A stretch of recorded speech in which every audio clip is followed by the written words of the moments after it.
Всем привет, это Кризалис, и у меня есть для вас интересная информация. Точнее, объяснение нескольких важных событий, которые произошли в течение последних нескольких дней. Вы сейчас спросите, а какие такие важные события произошли, что на фоне сводки с фронта все мы сейчас не совсем понимаем, о чем конкретно идет речь. А я вам отвечу, что у меня есть карты с 4 позициями. 4 позиции, я сейчас покажу, карту привез. Я их принес и сейчас покажу. Вы, скорее всего, улыбнетесь, а я продолжу свое повествование, в котором изложу важность недавней встречи стран-партнеров Украины на военной базе американцев в Германии. Параллельно с этой встречей прошла еще одна, не менее важная. Генсек ООН встретился с бункерным окурком и провел репетицию грядущего трибунала, на котором будут судить Путлера. Сжать их нахуй, сжать! Будут, не сомневайтесь. Автор высказывает свое субъективное мнение.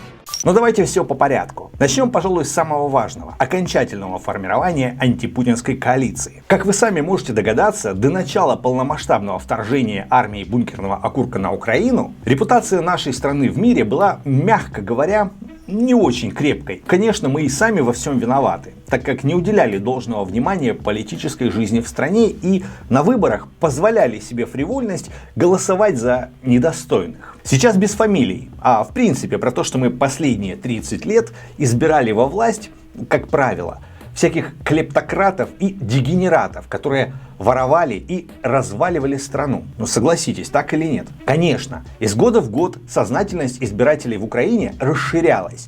И к 30-й годовщине независимости украинцы уже стали более избирательны в своих политических предпочтениях. Все это, думаю, тут объяснять не нужно. Все это складывалось в не очень привлекательную картинку для людей, живущих в других цивилизованных рамках. Я имею в виду в первую очередь европейцев. Кроме того, мочить репутацию Украины в мировом сообществе не упускал возможности и Кремль. В частности, если помните, лишили нашу страну возможности пополнения бюджета за счет газотранспортной системы. Напомню, «Газпром» раздул перед Европой информационную говняшку о том, что Украина ненадежный партнер, так как ворует газ. С точки зрения международных законов мы это дело выиграли в судах. Однако информационная война, которую в тот момент развивала бункерное чмо против Украины, возымела желаемый чмом результат. Как следствие, из 170 миллионов кубов газа, которые проходили через Украину в начале нулевых, объемы прокачки сократились до 40 миллионов кубов, а разные северные и южные потоки в обход украинской трубы развивались с невиданной скоростью. Таким образом, рашисты еще в нулевых готовились к захвату Украины, подготавливая благоприятный плацдарм для интервенции. Логика этих действий заключается в двух моментах. Во-первых, Украина лишилась огромных доходов в экономику из-за действий Кремля по сокращению объема поставок сырья. Ну а во-вторых, орки из-за поребрика пытались изменить отношение к Украине и украинцам в первую очередь в Европе, а затем уже и в остальном мире. Зачем? А чтобы они нам не помогали. Но, как мы видим, шило в мешке не утаить. Не получилось у рашистов заставить весь мир презирать Украину. Вместо этого у самих украинцев получилось заставить весь мир уважать нас. Так, окей, с этим мы разобрались, да? Пуйло хотел, чтобы от нас все отвернулись, чтобы у нас не было денег на оборону. Все это, как и многое другое, у него не получилось реализовать. Все потому, что этот бункерный дебил не понимает, что он не самый умный на этой планете. Не понимает, что есть люди и поумнее, которых не так уж и легко обмануть. В общем и целом, хотя в жопу этого российского комика буду просто говорить в общем. Так вот, в общем, вчера собрались друзья Украины и приняли ряд экстра важных решений. Например, консолидация в цели смены режима в Кремле.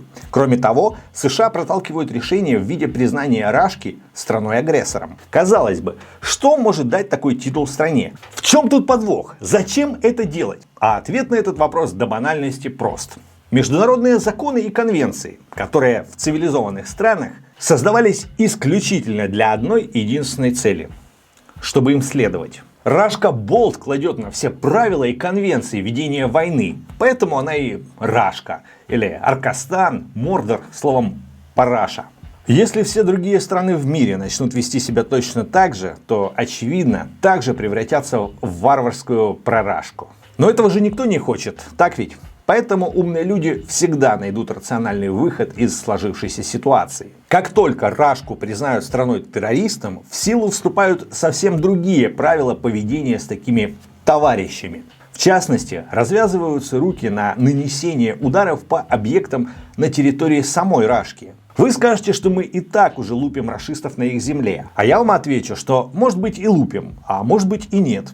Все потому, что официально нельзя в этом признаваться, из-за того, что такие удары могут наноситься с использованием оружия, предоставленного союзниками. И с точки зрения законов цивилизованной Европы, мы не можем применять их оружие для нападения, а только лишь для защиты. Но такие законы действуют лишь в случае, если на тебя не напала страна-террорист. Если же дело имеешь с террористами, то это уже другой разговор. Это что касается новости про встречу на авиабазе Рамштайн в Германии. Ну а по встрече бункерного чмыря с генсеком ООН Антонио Гутерреш, вот тут все предельно просто и понятно. Это было такое мини-собеседование перед готовящимся трибуналом.